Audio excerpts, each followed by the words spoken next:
الحمد لله وكفى وسلام على عباده الذين اصطفى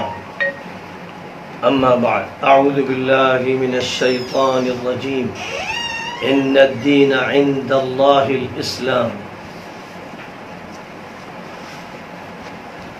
میرے محترم بھائیوں، دوستوں اور عزیزوں اور ماؤں، بہنوں اور بیٹیوں، میں اس وقت خاص طور پر ان حضرات کو خطاب کرنا چاہتا ہوں جن کا دعوت و تبلیغ سے تعلق ہے، اور اس بات کو یاد دلانا چاہتا ہوں کہ امت مسلمہ کے ہر فرد کا دعوت دین سے تعلق ہونا چاہیے. جہاں تک دین کا تعلق ہے، یہ اس کائنات کے مالک اور خالق اور حاکم کا عطا کردہ نظام ہے. جس خالق نے کائنات بنائی، جس نے کرۂ ارضی بنایا، جس نے جنوں کو پیدا کیا اور ان سے پہلے فرشتوں کو پیدا کیا اور پھر انسانوں کو پیدا کیا، اس نے ان کو پیدا کر کے ستھرے میں بے مہار نہیں چھوڑ دیا. اس نے ان کو اپنے عطا کردہ نظام کا پابند بنایا. فرشتوں پر یہ پابندی فطری طور پر عائد کر دی گئی، اور جنوں اور انسانوں پر پابندی اس طرح عائد کی گئی کہ انسانوں کے درمیان پیغمبر مبعوث فرمائے گئے، انبیاء بھیجے گئے، اور جنوں کو ان کے تابع قرار دیا گیا. ان کی ذمہ داری یہی تھی کہ وہ انسانوں کو انسانوں کے خالق سے، مالک سے، حاکم سے جوڑتے رہے، اور جو بھی اس نے زندگی کا نظام عطا فرمایا ہے، زندگی گزارنے کا جو طریقہ بیان فرمایا ہے، وہ ان کے سامنے واضح کریں، زبان سے بھی وضاحت کریں، عمل سے بھی وضاحت کریں. اور لوگوں کے درمیان وہ اس طرح متعارف ہو گیا ہے کہ مسلم گھر میں جو بھی پیدا ہو گیا اور جو کلمہ پڑھتا ہے، نماز پڑھتا ہے، جو اللہ پر ایمان رکھتا ہے، نبی کو مانتا ہے، قرآن کو مانتا ہے، اور موروثی طور پر جو بھی اس سے وابستہ ہے وہ مسلمان ہے. اس کے دو تہوار ہوتے ہیں. ایک تہوار میں وہ خوشی مناتا ہے، نماز بھی ادا کرتا ہے اور پکوان تیار کرتا ہے، سیوئیاں کھاتا ہے، کہیں اور چیز. تو مسلمان کی جو پہچان ہوئی ہے وہ قومی سطح پر ہوئی ہے. بہت سی قوموں میں ایک قوم ہے. اب اسی قوم میں موروثی طور پر جس میں دین منتقل ہوا ہے، اس میں اچھے بھی ہیں، برے بھی ہیں، امانت دار بھی ہیں، خائن بھی ہیں، ظالم حاکم بھی ہیں، مظلوم رعایا بھی ہے، اس میں اچکے بھی ہیں، چور بھی ہیں، جھوٹے بھی ہیں. قوم ہے، اور قوم میں ہر طرح کے لوگ ہیں. اور ظاہر ہے کہ ہم بھی جب اپنا قومی تعارف کراتے ہیں تو ہم یہ نہیں کہتے ہیں کہ جو نماز چھوڑتا ہو، دین چھوڑتا ہو، خیانت کرتا ہو، جھوٹ بولتا ہو، رشوت لیتا ہو، وہ ہم سے خارج ہے. یہ ہم نہیں کہتے. ہم سب ان کو سمیٹ کر رکھتے ہیں اور ہم ان کے لیے اسلام کا لفظ استعمال کرتے ہیں. تو اس اعتبار سے خیر و شر کی تمیز ختم ہو جاتی ہے، اور جو نمونہ لوگوں کے سامنے آتا ہے وہ نمونہ اس قابل نہیں ہوتا ہے کہ اس کو لوگ اپنی زندگی میں قبول کریں اور اس کو معیار بنائیں، اس کو ماڈل بنایا جائے. یہ بات نہیں ہو پاتی ہے. اور جب یہ بات نہیں ہو پاتی ہے تو دین کی جو واقعاتی تشریح ہے وہ صحیح طور پر لوگوں تک منتقل نہیں ہوتی ہے. یہ ایک بہت بڑی غلطی ہوئی ہے اور ہوتی چلی جا رہی ہے، بالخصوص جہاں مسلمان دوسری قوموں کے ساتھ، دوسرے مذاہب کے ماننے والوں کے ساتھ رہتے ہیں. جیسے ہندوستان کی یہ سرزمین ہے، یہاں اس کے نتیجے میں اتنے زبردست مغالطے ہوتے ہیں، اتنی غلط فہمیاں پیدا ہوتی ہیں کہ اسلام کی صحیح تشریح کرنے والے کے لیے بڑی دشواریاں ہوتی ہیں. وہ اسلام کو صحیح طور پر منتقل کر نہیں پاتا ہے، وہ تصویر نہیں دکھا پاتا ہے جس تصویر کا اسلام سے تعلق قائم کیا جا سکے. کچھ کو وہ پیش کرتا ہے تو اس کا مطلب یہ ہے کہ قوم میں ایک چھوٹی سی اقلیت ہے جس کا اسلام سے تعلق ہے. اور اسلام کے جو معنی ہے، عربی زبان کا یہ لفظ ہے، قرآن میں اس کو استعمال کیا گیا، حدیثوں میں استعمال کیا گیا. اسلام کے معنی ہوتے ہیں سرنڈر کر دینا، مکمل جو اوبیڈینس ہے، سرویٹیوڈ ہے، جو مکمل تابعداری ہے، غلامی ہے، فرما برداری ہے، جس کا اللہ سے، بھگوان سے، ایشور سے، مالک سے تعلق قائم کیا جاتا ہے. پوری کائنات کا، مخلوقات کا جو مالک ہے، سنسار کا مالک ہے، اس کے ساتھ یہ رابطہ قائم کرایا جاتا ہے. اسی کی بنیاد پر عقیدہ ڈھالا جاتا ہے، اسی کی بنیاد پر عبادتیں ہوتی ہیں، اسی کی بنیاد پر معاشرتی احکام ہوتے ہیں، اسی کی بنیاد پر معاملات بتائے جاتے ہیں، اسی کی بنیاد پر اخلاق سکھائے جاتے ہیں.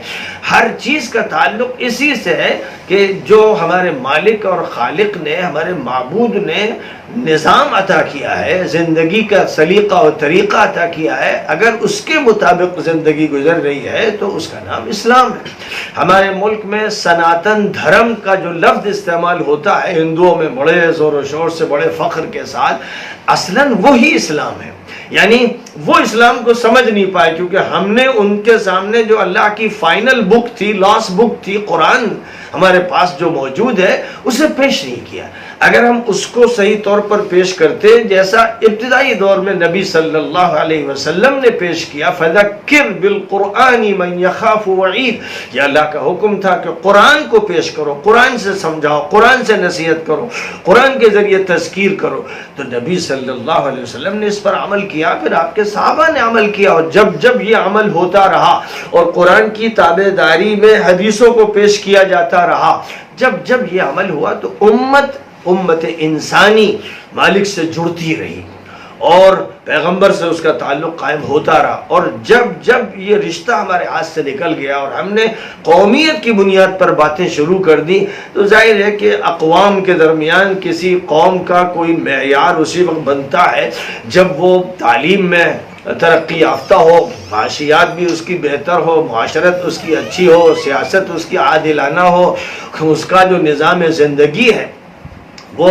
اچھا اور بہتر ہو. تب تو ظاہر ہے کہ اس کو پھر ایک آئیڈیل اور ماڈل کے طور پر پیش کیا جا سکتا ہے. آج جو صورتحال ہے کہ دنیا کے سامنے یورپین اقوام پیش کی جاتی رہی، امریکن سوسائٹی پیش کی جاتی رہی اور ان کی ترقیوں کو ایک نمونے کے طور پر پیش کیا جاتا رہا، تو ظاہر ہے کہ وہ نمونہ ایسا تھا کہ لوگوں میں اس کے لیے کشش پیدا ہوئی. لوگوں نے ان کی ترقی کو ان کے شہروں میں دیکھا، ان کے ملکوں میں دیکھا، ان کی ثقافتی ترقی، ان کی علمی ترقی، ان کی تعلیمی ترقی، ان کی سیاسی ترقی اور معاشی ترقی، ہر اعتبار سے جو ترقی انہوں نے کی اس کا ایک نمونہ لوگوں کے سامنے پیش کیا. اب جو تھرڈ ورلڈ ہے، جو پسماندہ ممالک ہیں، ان ممالک کا جب تقابل کیا گیا تو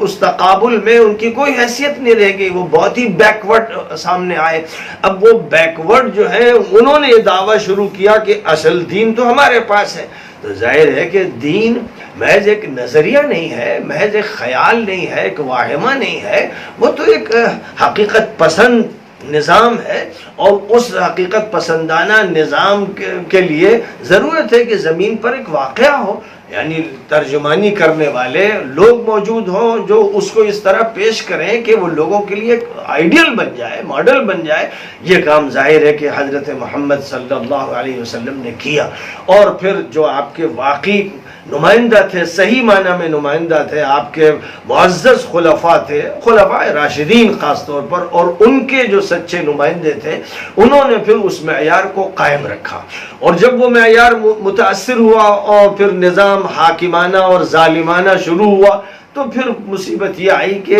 پھر مسلم حکومتوں کے اندر ایک چھوٹی سی اقلیت اسلام کی ترجمانی کرنے لگی اور بڑی اکثریت اسلام سے عملاً محروم ہو گئی، یا اسلام کی صحیح تصویر اس کے درمیان باقی نہیں رہ گئی. یہ ایک واقعہ ہے. ہندوستان میں سناتن دھرم کی حقیقت لوگوں کو اگر سمجھائی جاتی،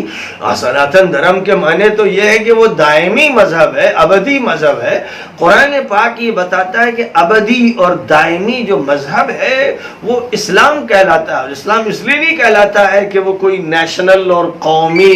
مذہب ہے، بلکہ اس کے معنی ہی ہے سرنڈر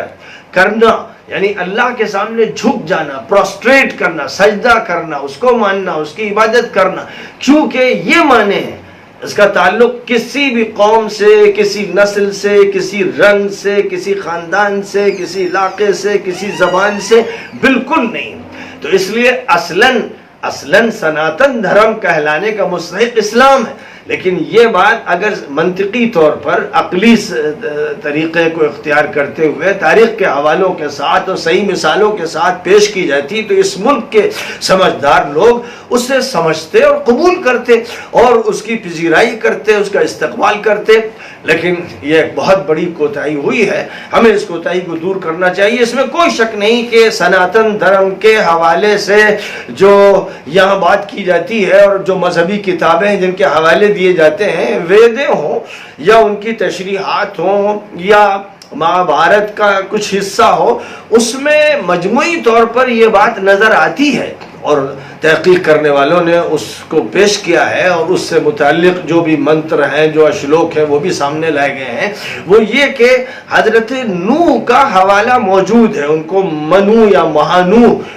گویا کہا گیا ہے، اور طوفان نوح کا تذکرہ موجود ہے۔ ہندو مذہبی کتابوں میں طوفان نوح کا تذکرہ وضاحت سے موجود ہے، لیکن وہ اس ربط کو قائم نہیں کر پائے کیونکہ ہسٹوریکل فیکٹس نہیں رہ گئے ہیں، اساطیری، خرافاتی، روایاتی وہ انداز اختیار کیا گیا ہے جس سے استناد ختم ہو گیا ہے، یعنی وہ آتھینٹسٹی نہیں باقی رہ گئی ہے۔ لیکن بہرحال وہ قصہ موجود ہے، حضرت ابراہیم کا گویا کے حوالہ موجود ہے، اور یہ کہا جاتا ہے کہ برہمن جو ہیں وہ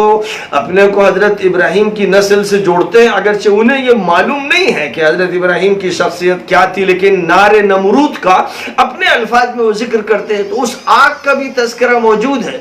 اور جس آگ میں اللہ کے ایک نبی کو ڈال دیا گیا تو نام بدل گئے، تاریخ بدل گئی، بلکہ تاریخ کے تاریخی حوالے ہی باقی نہیں رہ گئے۔ تو اب اساطیری صورتحال ہے، اور یہی وہ اساطیر ہیں جو عربوں میں بھی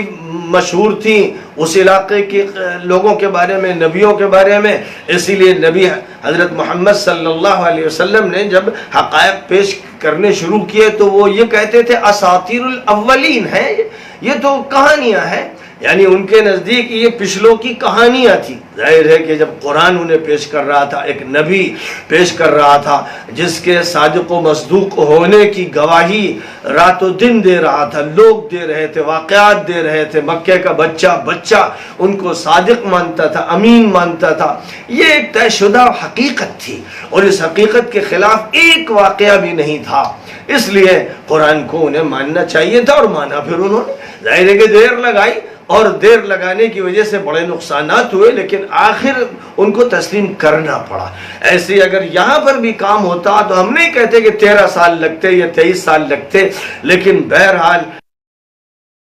تک قرآن پاک کی حجت اگر پہنچتی تو صورتحال بالکل دوسری ہوتی۔ یہ بہت بڑی کوتاہی ہوئی ہے، اور یاد رکھنا چاہیے کہ یہ دین جو اللہ کا عطا کردہ ہے یہ باقی رہے گا، اور یہ ہر سطح سے باقی رہے گا۔ حضور اکرم صلی اللہ علیہ وسلم نے یہ فرمایا تھا، لوگوں کو آخری ادوار سے متعلق اور اپنے بعد کے ادوار سے متعلق آپ نے ہدایات بھی دی تھیں، پیشین گوئیاں فرمائی تھیں۔ فرمایا تھا کہ میرے بعد 30 سال خلافت راشدہ رہے گی، پھر وہ دور آئے گا ظالم حکومت کا کہ جس میں ذاتیہ کی جائیں گی، پھر ایک دور ایسی حکومت کا آئے گا جس میں جبر ہوگا، تکبر ہوگا اور استبداد ہوگا، پھر اس کے بعد خلافت راشدہ کا دور آئے گا۔ اب یہ جو خلافت راشدہ کا دور آئے گا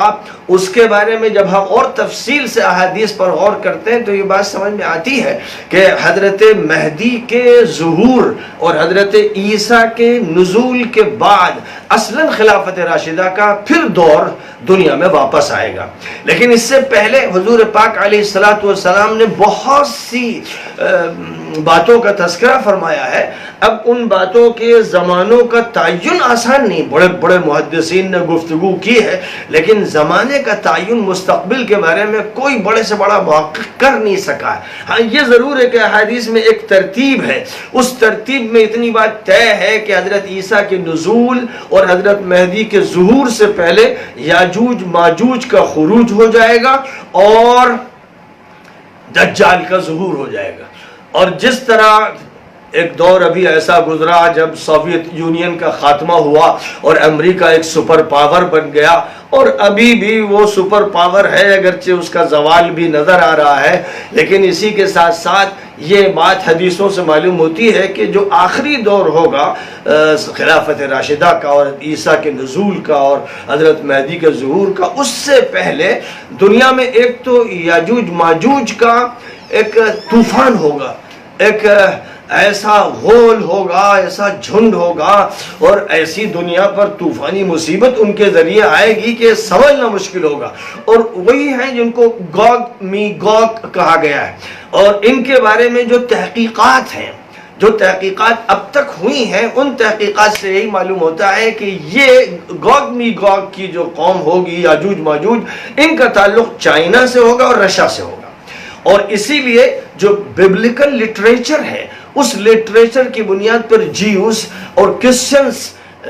یہ سمجھتے ہیں کہ چائنا کا اور رشیا کا عروج ہوگا اور دنیا پر یہ غالب آ جائیں گے. یہ خوف ان پر چھایا ہوا ہے، اور اسی لیے وہ ایک عرصے سے اس کی کوشش کرتے رہے کہ ان کو شکست دی جائے. اور روس کو انہوں نے بہرحال شکست سے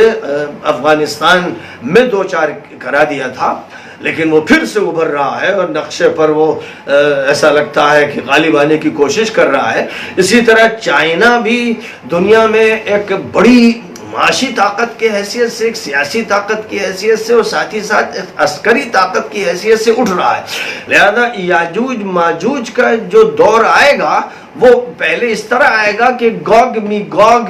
نام کی جو قومیں ہیں، اور جو رشن ہوں گی، منگولین ہوں گی اور چائنیز ہوں گی، یہ قومیں ہوں گی جو اٹھیں گی. اور اس مسئلے پر مجموعی طور پر بائبل اور قرآن کا اتفاق ہے، اور دنیا کی اور بھی بہت سی کتابوں کے میں اس طرح کے اشارے دیے گئے ہیں. یعنی دنیا پر جو سب سے بڑا خوف مسلط ہوگا وہ ان علاقوں سے ہوگا. لیکن ایک دوسری بات یہ بھی ہے اسی کے ساتھ ساتھ کہ فلسطین کی جو سرزمین ہے، اور اس میں بھی وہ شہر جس کو یہودی یروشلم کہتے ہیں اور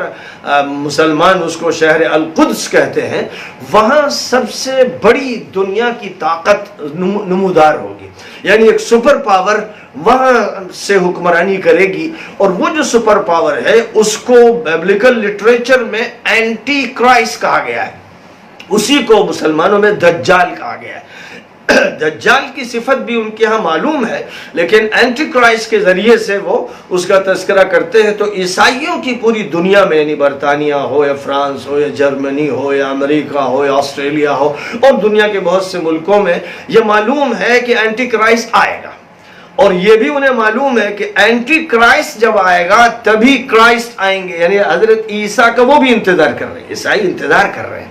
اور وہ یہ جانتے ہیں کہ ان سے پہلے کیونکہ اینٹی کرائسٹ کو آنا ہے، اور اینٹی کرائسٹ کا تعلق یہودیوں سے ہوگا، وہ بھی یہ جانتے ہیں. وہ بھی یہ جانتے ہیں کہ فلسطین کی سرزمین پر اس کا جو ظہور ہوگا، اس کا پایہ تخت ہوگا، اس کا کیپٹل ہوگا، وہ یروشلم ہوگا. لہذا جو اینگلیکن کرسچنز کہلاتے ہیں، جو یہودیوں کے ساتھ ہیں، یعنی اس وقت ٹرمپ جو ہے اور ٹرمپ کا داماد کوشنر ہے، اور ادھر نتن یاہو اسرائیل کا، اور اس طرح بہت سے ہیں، پوری ایک لابی ہے امریکہ میں. ان سب کا اس پر اتفاق ہے کہ اب جو دور آنے والا ہے وہ بہت قریب آ گیا ہے. یعنی اسرائیلی اس وقت بڑے جوش میں ہیں، اور انہیں ایسا لگ رہا ہے کہ بس دور بہت قریب ہے. آج سے 30 سال پہلے انہوں نے اس بات کا اظہار کیا تھا، اور بعض کتابیں بھی اس موضوع پر آئی تھیں،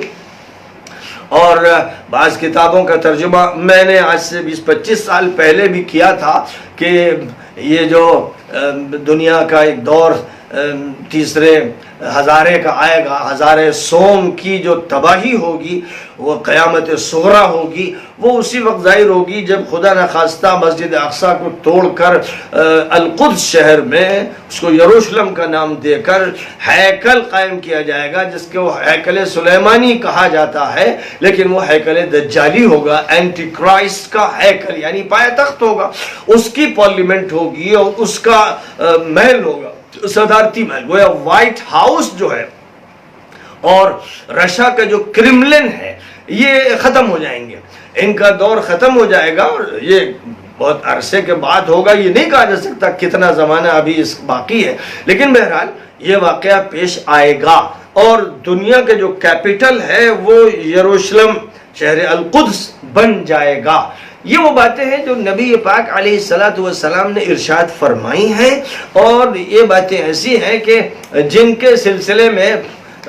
دنیا کی متعدد اقوام کے درمیان اتفاق بھی پایا جاتا ہے، اور جو پرانا لٹریچر ہے، مذہبی لٹریچر ہے، اس لٹریچر میں ان کی پیشین گوئیاں موجود ہیں اور بہت سی تفصیلات موجود ہیں، بعض چیزیں ہمارے یہاں تفصیل سے ہیں، بعض چیزیں ان کے یہاں تفصیل سے ہیں۔ جب ایک کمپیریٹیو اسٹڈی اس موضوع پر کی جائے اور ساری چیزیں جمع کی جائیں تو آنکھیں کھل جاتی ہیں، بڑی عجیب حقیقتیں سامنے آتی ہیں، اور اس کے بعد یعنی دنیا ایک ایسی سپر پاور کے ماتحت ہوگی، اور وہ بڑی حیرت انگیز ہوگی، بڑی حیران کن ہوگی، ظاہر میں بڑی معجزاتی ہوگی۔ اسی کا یہ نتیجہ ہوگا کہ دجال کو دنیا کی ایک بڑی اکثریت خدا مان لے گی۔ جو اینٹی کرائسٹ ہوگا، دجال ہوگا، فریبی ہوگا، سب سے بڑا مکار ہوگا، دنیا کا میڈیا، دنیا کا مکر و فریب کا میڈیا اس کے جال بنے گا، اس کی تیاری کرے گا، اور اس کی تیاری ایک عرصے سے چل رہی، اور آج تو پورے شباب پر ہے۔ اس وقت حقیقت یہ ہے کہ دجالی میڈیا ہے، حکومتیں دجالی حکومتیں ہیں، دنیا کی جو بڑے ادارے کہلاتے ہیں، یو این او اور اس کے ذیلی ادارے دجالی ادارے ہیں۔ یہ بالکل ایک ایسی حقیقت ہے کہ مطالعہ کرنے والا اور باتوں کو سمجھنے والا اور جاننے والا ان کا انکار کر نہیں سکتا ہے۔ تو بہرحال یہ سب کچھ ہوگا۔ اب جب یہ ہوگا تو اس کے بعد دجال پر جو غالب آئے گا، ہمارے یہاں جو بات وضاحت سے اور صراحت سے کہی گئی کہ وہ حضرت عیسیٰ علیہ السلام ہوں گے، جو آسمان سے اتریں گے اور دمشق کی ایک مسجد کے مینارے پر اتریں گے، گویا سب سے پہلے دمشق ان کا استقبال کرے گا۔ اس کا مطلب یہ بھی ہوا کہ سیریا کی جو پوزیشن ادھر چلی آ رہی ہے، جس میں رشیا نے غلبہ حاصل کر رکھا ہے، اور جس میں بہت سے طبقے ہیں، بہت سی فوجیں ہیں جو اپنا کردار ادا کر رہی ہیں، اور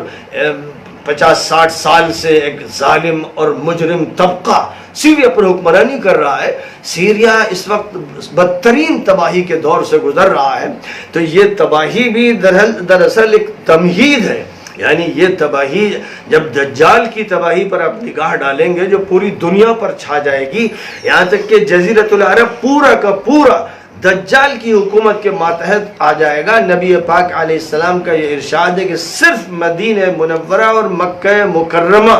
اس کے اثرات سے محفوظ رہیں گے۔ بعض حدیثوں میں طور پہاڑ کا بھی تذکرہ فرمایا گیا ہے، تو لہذا مدینہ کے بارڈر تک وہ پہنچ جائے گا،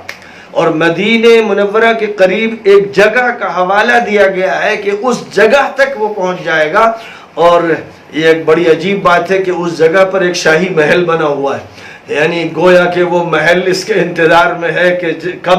اینٹی کرائسٹ آئے گا اور جو مدینہ کے قریب تک آ جائے گا تو اس محل میں خدا نخواستہ وہ قیام کرے گا، اور اس کے بعد جو واقعات بیان کیے گئے ہیں احادیث میں وہ بڑی تفصیل کے ساتھ ہے۔ اب امت مسلمہ کا جہاں تک تعلق ہے، اس کو چاروں ناچار گلوبلائزیشن کی طرف جانا ہے۔ امت نے بہت دیر کر دی ہے، یہ امت گلوبل امت ہے، یہ امت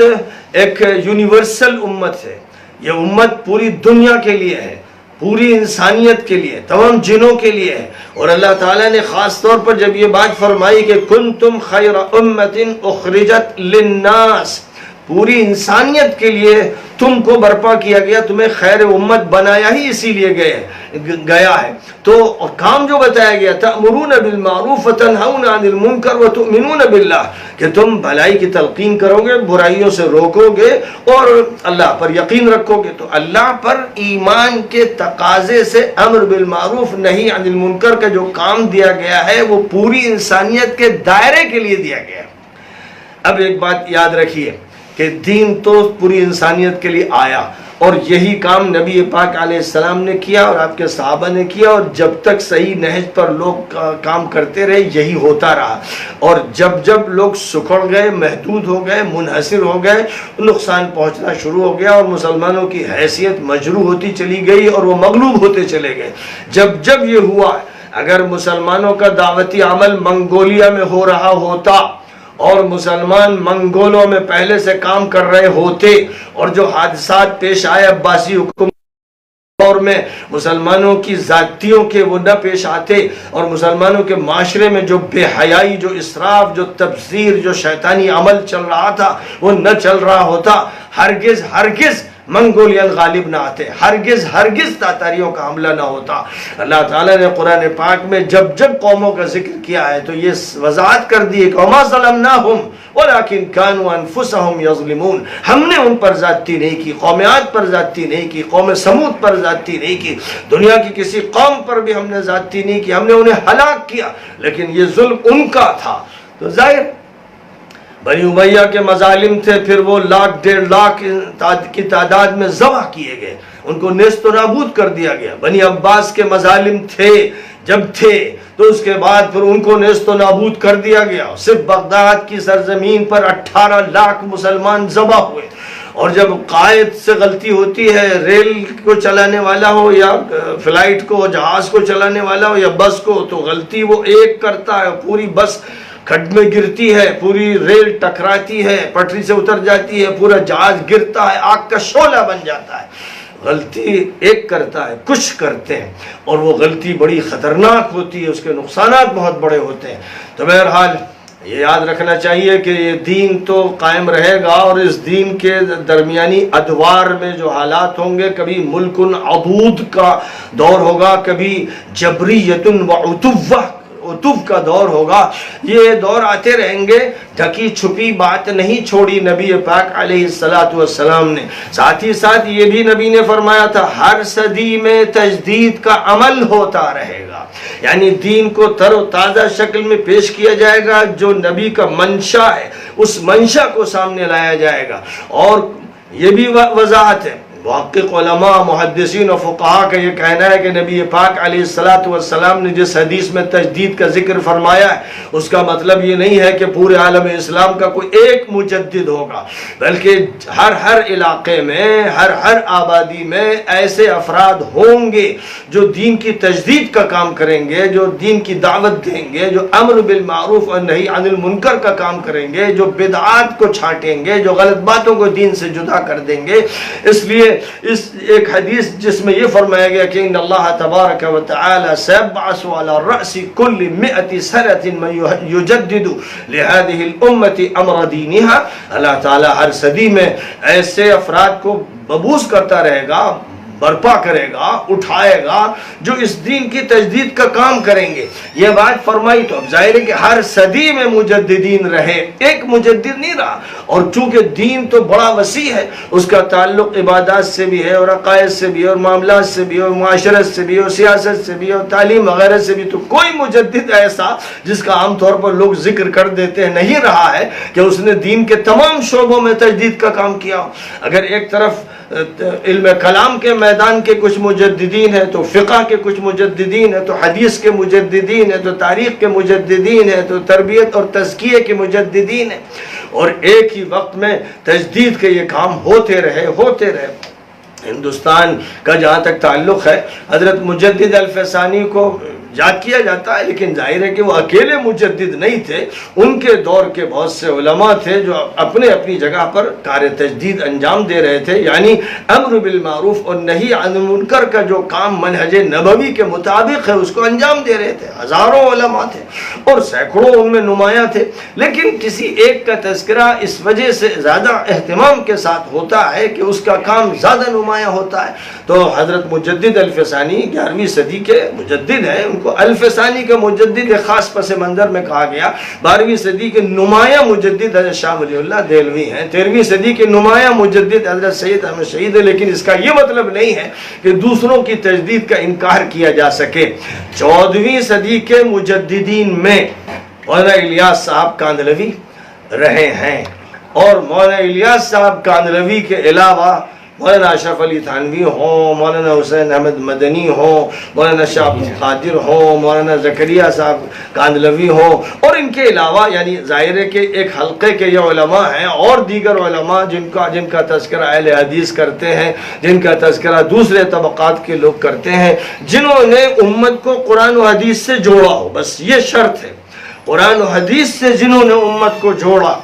اور امت کے درمیان امر بالمعروف اور نہی عن المنکر کا کام انجام دیا، وہ اپنے اپنے وقت میں کار تجدید میں مشغول رہے، اور ان کا جو دائرہ تجدید تھا وہ ہمارے سامنے ہے، مورخین نے اس کا تذکرہ کیا، سوانح نگاروں نے اس کا تذکرہ کیا۔ تو بہرحال 14ویں صدی کے مجددین میں مولانا الیاس کاندھلوی رحمۃ اللہ علیہ ہیں، اس میں کوئی شک و شبہ نہیں، مجددین میں ہیں، اکیلے مجدد نہیں ہیں۔ اور 15ویں صدی تک پہنچتے پہنچتے ہمارے سامنے جو مجددین کی فہرست ہے، اس میں میں بلا خوف تردید کہہ سکتا ہوں کہ حضرت مولانا سید ابو الحسن علی حسنی ندوی رحمۃ اللہ علیہ 15ویں صدی کے مجددین میں تھے۔ اس سے پہلے کا جو ان کا دور ہے وہ دور استفادے کا ہے، اور وہ دور جماعتوں اور مختلف اداروں کے ساتھ ربط و تعلق کا ہے، لیکن 15ویں صدی کے آغاز پر مولانا نے مضامین لکھے، بیانات دیے، خطابات فرمائے، اور وہ اسی نقطۂ نظر سے کہ 15ویں صدی کا ہمیں کس طرح استقبال کرنا ہے، کیا کام ہمیں انجام دینے ہیں، کیا کیا ہمیں اس موقع پر کرنا چاہیے، مولانا نے خاص طور پر